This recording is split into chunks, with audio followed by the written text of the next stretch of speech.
laalte toosin kuftu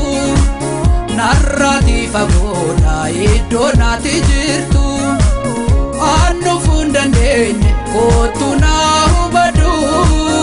annu fundandeenye maaloo naa birmadhu annu fundandeenye kootu naa hubadhu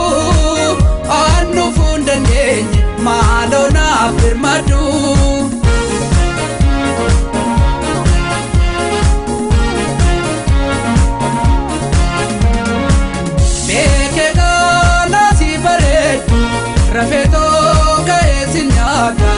Rafeto kaesinyada ijake algum barbada fulike ifa bareda jechike dogami awa kotoga bari baraka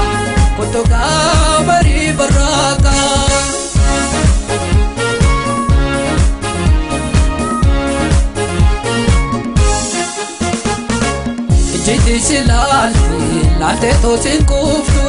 narraati fagoodha iddoo naati jirtu annu fundandeenye kootu naa hubadhu maaloo naa birmadhu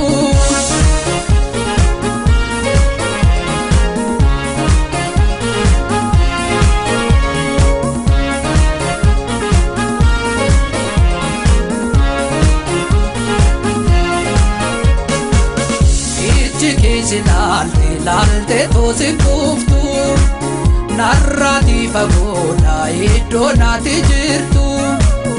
annu fundandeenye kootu naa hubadhu annu fundandeenye maaloo naa birmadhu annu fundandeenye kootu naa hubadhu annu fundandeenye maaloo naa birmadhu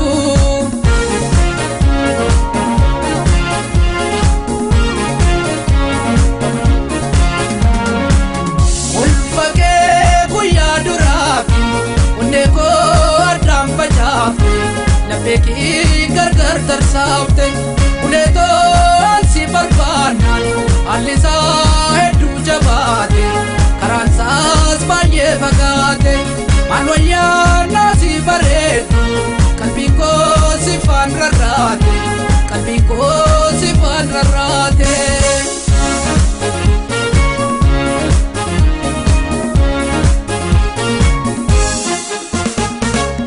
Jiti laalte toosin kuftu narraati fagoodha iddoo naati jirtu annu fundandeenye kootu naa hubadhu maaloo naa birmadhu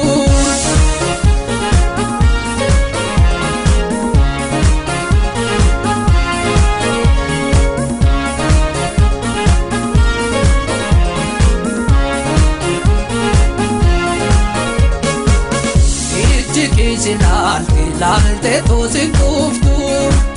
narraati fagoodha iddoo naati jirtu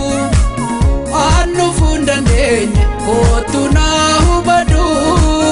annu fundandeenye maaloo naa birmadhu annu fundandeenye kootu naa hubadhu annu fundandeenye maaloo naa birmadhu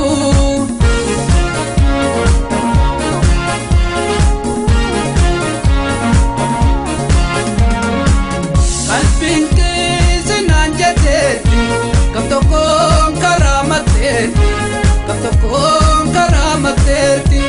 animbek jirenya dofte uteto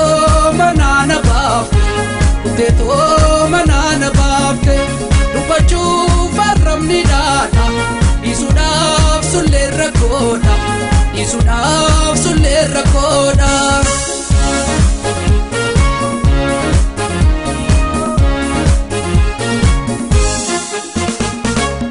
Jiti laalte toosin kuftu